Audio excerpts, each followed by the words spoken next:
Bismillahirrahmanirrahim. Alhamdulillahirabbil alamin.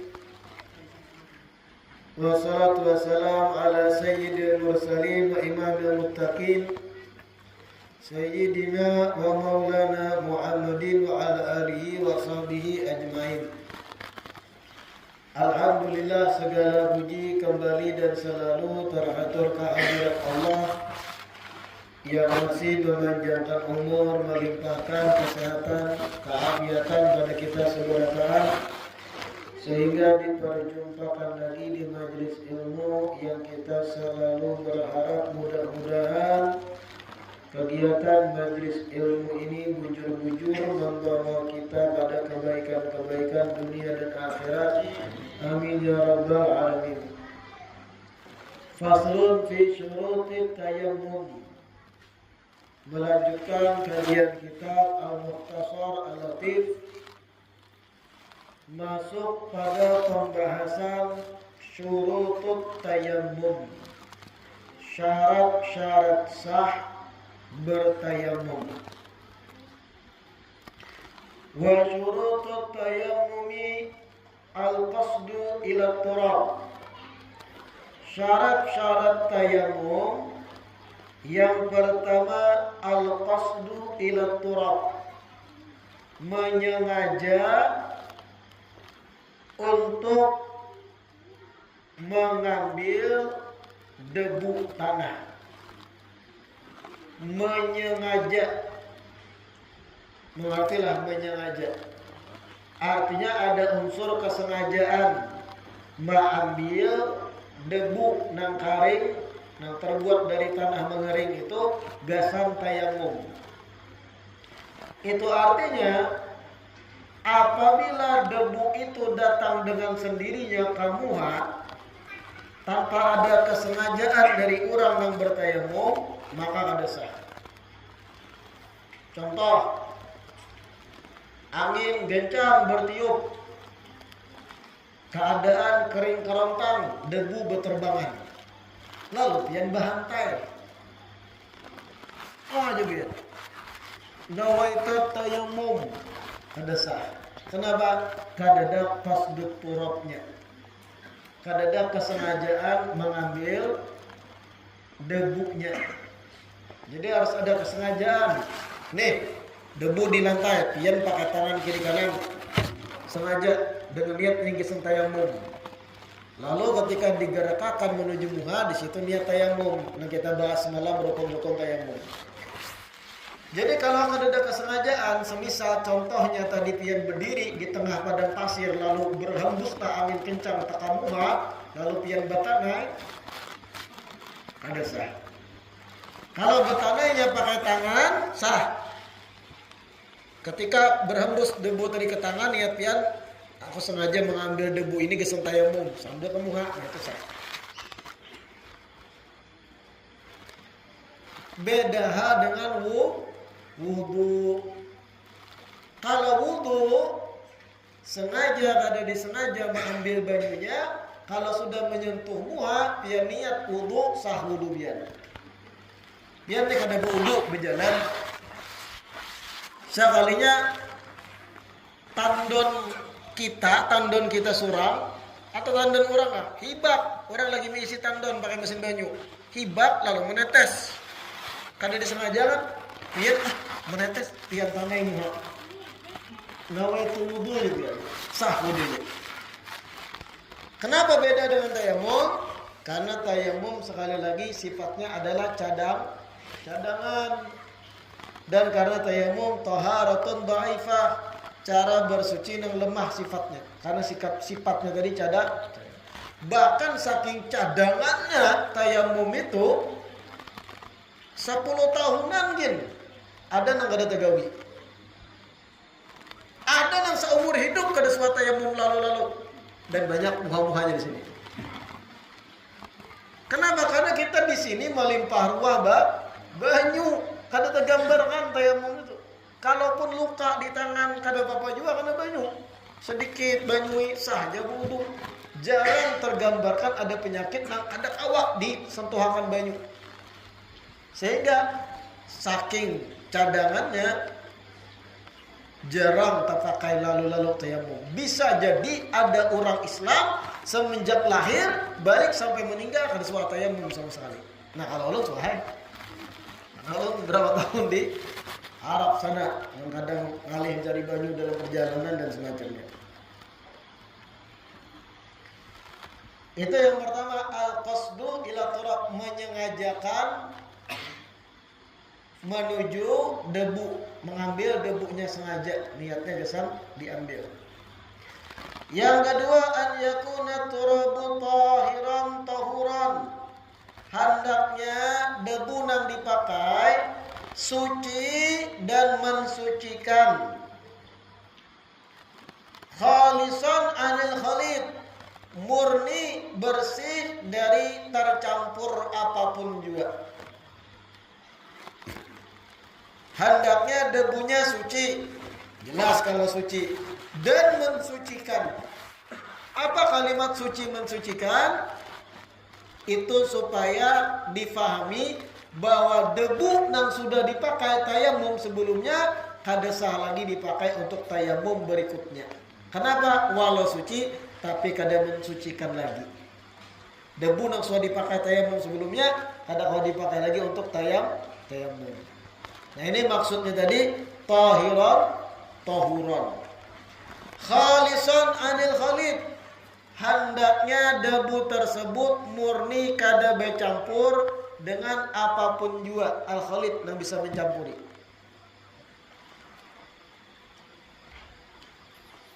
Ada susu dan kau nang serbuk, masih ada orang jual. Kalau debu yang hendak kita pakai tercampur lawan susu dengkau, lalunya khalid, takhalat bercampur aduk, kada sah lagi kesan tayamum. Walau susu dengkau itu suci hukumnya, karena harus murni memang debu. Kada boleh tercampur jenis lain selain tanah yang mengering jadi debu. Kada boleh tercampur misal gabuk, tahu lah gabuk. Kayu tuh lagi digayat kan jadi gabuk. Dicampurkan ke tanah, dipakai tayamum, kada sah. Kenapa? Gabuk lain tanah. Itu serat kayu. Dan hal-hal lainnya. Intinya harus murni, khalisan anil khalid. Wa an yakuna bi darbataini, hendaknya tayamum tersebut terjadi dengan 2 kali pukulan. Nah, maksud 2 kali pukulan, kada kawa sekali mengambil debu wara untuk disapuakan muha sekaligus tangan. Muha sekali, tangan sekali lagi. Kada kawa tak ambil debu muha tuntung langsung tangan. Minimal 2 kali pukulan, 2 kali tepuk. Dorbah itu tepuk bisa diartikan. Kayak apa maksud 2 kali? Tepuk sekali. Nawaitu tayammum istibahati shalah gitu ya. Tepuk kedua kalinya untuk kedua tangan. Itu minimal 2 kali. Kalau memang merasa kurang yang 2 kali, 3, 4, 5, bahkan 10 tepukan pun sah. Minimal 2, kada boleh sekali gitu. Pak sekali. Wah, rasa kada mantap lagi nah, ada nang urang. Tapak hal lagi, plak. Wah, rasa kada mantap dia bilang. Tapak hal lagi. Wah, kada mantap sampai hidung dibuatnya. Supaya tahap. Wah, rasa kada mantap 10 kali je muha ada bapak. Hanya tangan pulang bahasa aja nak. Minimal 2 kali lebih kada bapak. Kada kalah sekali. Sekali pok muha langsung ke tangan. Kada sah. Minimal 2 tepukan muha sekali untuk tangan kiri kanan sekali. Nah itu yang dimaksud an yakuna bi darbatain. Darbatin lil wajhi, 1 tepukan untuk wajah, wa darbatin lil yadaini, dan 1 tepukan untuk kedua tangan. Ini minimalnya. Minimal dikatakan. Wa an yakuna ba'da dukhulil waqti, hendaknya tayamum tersebut dilaksanakan setelah masuknya waktu. Nah, ini pula yang membedakan lawan wudu. Apabila pian tayamum gunanya gesan sembahyang zuhur misal, maka kada sah pian bertayamum sebelum masuk waktu zuhur. Kalau tujuan tayamumnya gesan maghrib, kada sah batayamum sebelum masuk waktu maghrib. Kalau tujuannya gesan isya, kada sah batayamum kecuali setelah pasti masuk waktu isya, dan seterusnya dan seterusnya. Kalau tayamumnya gesan niat menjapai Quran, nah itu terserah. Apabila pian hendak menjapainya itu tayamum. Tapi kalau berkaitan lawan sholat nang waktu muakkad harus setelah masuk waktu. Kalau wudu tak sarah.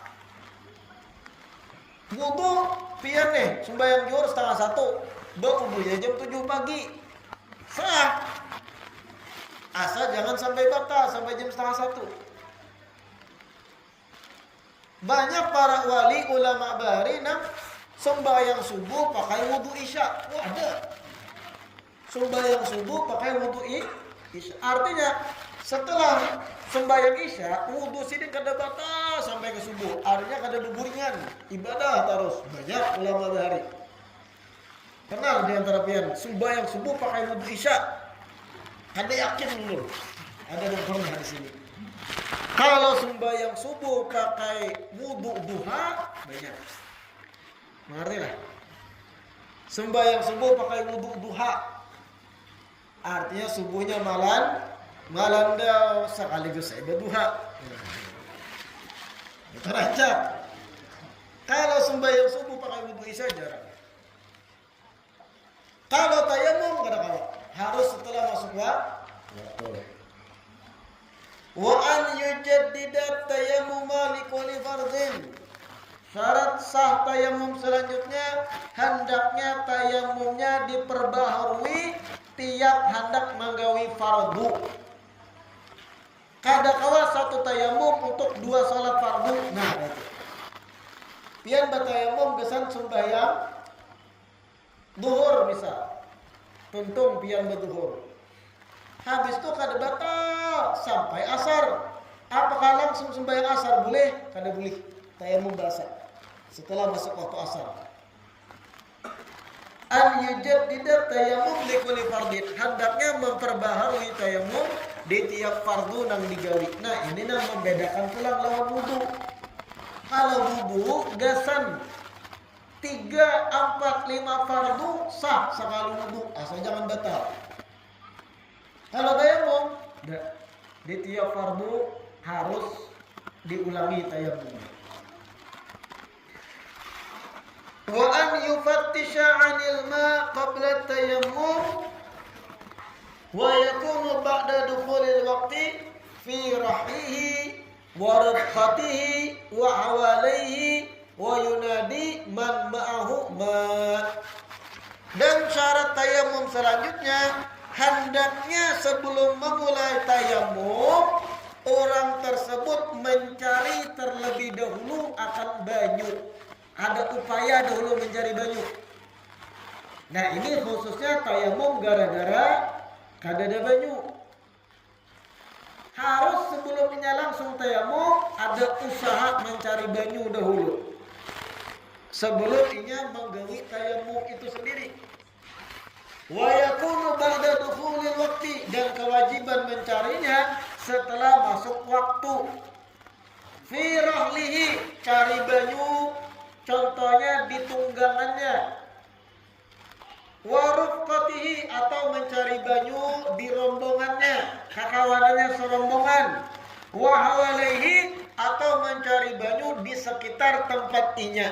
Wa yunadi, dan inya sambil berucap man ma'ahuma, siapa ada berisi banyu. Nah, ini laksanakan dulu supaya pasti memang banyu kadada. Ini tergambarkan apabila ketika seseorang melakukan perjalanan di tengah gurun pasir.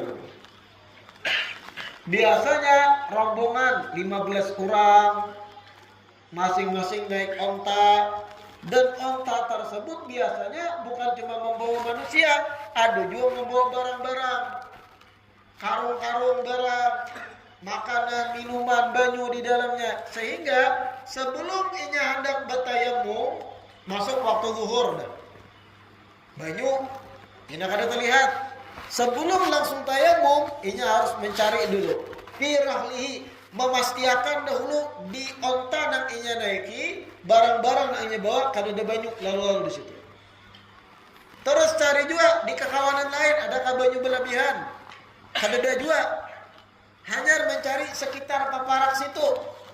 Kalau pasti kada ada banyu, hanya boleh tayamum. Ada kawal langsung. Tergambarkan apa ada kita kayak ini? Dah. Karena banyu melimpah ruah, nikmat jadi orang Indonesia. Banyu kita ada suka kehabisan. Kalau di beberapa negeri di Afrika sana banyu menukar, bayangkan. Ya kita menukar juga menggalon sini lah, nggak kuat. Tapi untuk urusan wudu mandi ada gratis di mana-mana. Di Afrika mencari banyu bersih itu ngalih. Ada banyu coklat. Larang. Kalau saja di Afrika, di beberapa ujung Indonesia ada. Nah, sampai mencari banyu bersih itu nukar 5.000 dan yang lain. Nah, kita di sini di Kalimantan khususnya nikmat banyu berlimpahan. Kadang tuntung majelis banyak aku kada habis. Separuhnya diisap. Iyalah. Modern kayak Sugih benar manusianya. Habis sih aku. Jangan tanggung mengisap.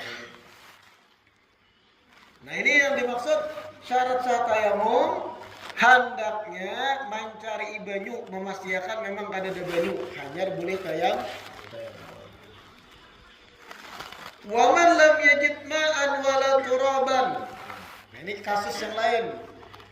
Dan siapa orang yang kada mendapati banyu, wala turaban, kada mendapati debu, kada ada debu, kada ada banyu. Ka'an kana ala qullati jabalin, seperti gambarnya inya berada di puncak gunung batu. Di puncak gunung batu, ini contoh aja. Kada ada banyu, kada ada debu di puncak gunung batu. Hendak turun ke bawah, terjebak di situ. Shallal fardhu wahdahu, maka hendaknya inya tetap menggawi yang fardu, sembahyang fardu. Kada betayamuman, kada bauduan, tapi wa'ada di kemudian hari ketika dapat banyu wajib mengulangi. Ini diberi contoh di kitab Ka'an kana ala qullati jabalin, seperti berada di puncak gunung batu yang kada ada debunya, kada ada banyu. Ada contoh lain, seseorang di penjara. Bukan penjara kayak kita nang di Indonesia, itu kan ada aja dibelikan sembahyang. Anggap ini pian dalam perang, pian tawanan perang.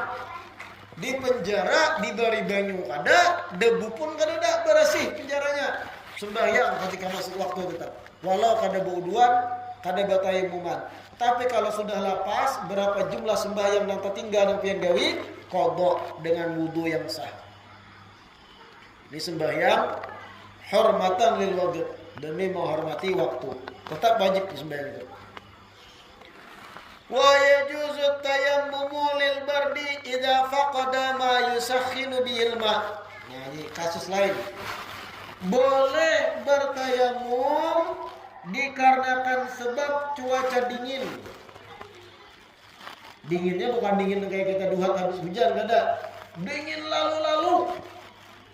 Musim dingin. Nang kalau terjadi banyu tuh langsung kita kebuyangan. Kayak kami dulu di Yaman, ketika masuk musim dingin, jaket 2 lapis, salapis tuh ada cukup karena angin mau semua. Kulit tuh takuyakan bahari ulun, kulit batis, kulit tangan takuyak, muha karing kerontang. Bukan ada banyu, apalagi sembahyang subuh, liwar. Bisa memudaratkan kepada badan kalau dipaksakan, karena dingin mana ada cuacanya. Nang kasihan tuh kawan malam mimpi basah. Kayak apa subuhnya? Locok. Boleh bertayamum dikarenakan cuaca dingin yang bujur dinginnya. Kalau di sini ada tergambarkan, saat dingin-dinginnya kita di Indonesia, tahu aja begitu banyu. Boleh bertayamum karena dingin, yang ekstrim dinginnya, idza faqada ma yusakhinu bihil ma, apabila inya kadang memiliki alat yang bisa memanasi banyu. Dingin benar. Lalunya kada bisi gas, kada bisi kayu bakar, gesan mama nasi banyu di jarang, kada sampai panas menggurak tapi hangat, kada bisi juga, boleh tayamum. Aw kana la tanfa'uhu tadfi'atu a'dha'i ba'da ghusliha. Atau inya dalam keadaan kada kawa lagi menggarakakan anggota tubuhnya amun disiram banyu, boleh tayamum di situ. Aw la yaqdiru 'alaiha, atau inya kada mampu menyentuh banyu. Pokoknya gambarannya kada kawa terjapai banyu, boleh tayamum. Tapi jangan diulah-ulah. Dingin kada kawa terjapai, kada kawa diulah-ulah. Yang memang memudaratkan dinginnya, nah biar tayamum. Wa yaqdil mutayammimu lil bardi wa mutayammimul 'asi bi safari. Dan orang yang tayamum disebabkan cuaca dingin wajib mengqadha sembahyangnya di kemudian hari. Begitu pula orang yang bertayamum sedangkan inya berbuat maksiat dalam perjalanannya wajib juga mengqadha salatnya dengan tayamum tersebut. Orang yang melakukan perjalanan tapi perjalanannya itu dosa. Contoh, budak hamba sahaya lari dari majikan. Bukannya budak lari dari majikan, itu dosa perjalanannya. Kemudian budak ini di tengah padang pasir, buka, masuk waktu duhur, lalunya tayamum. Sah tayamumnya, tapi sembahyangnya tersebut kena diqadha di kemudian hari. Kenapa? Karena asi bisafar. Inya maksiat di dalam melakukan perjalanan safarnya tersebut. Atau istri yang keluar dari rumah tanpa ridho suami, jauh tulak, lalu di tengah padang pasir masuk waktu sholat, hendak sembahyang dini hari, qadha kemudian hari. Kenapa? Asi bisafarihi. Safarnya itu nya dalam keadaan dosa maksiat, tulak kada bepadaan suami atau kada dengan ridho dan izin suami.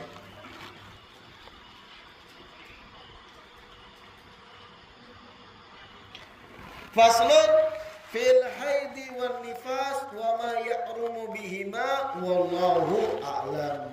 Ini pembahasan tentang haid, nifas dan apa-apa yang diharamkan ketika perempuan lagi haid dan lagi nifas.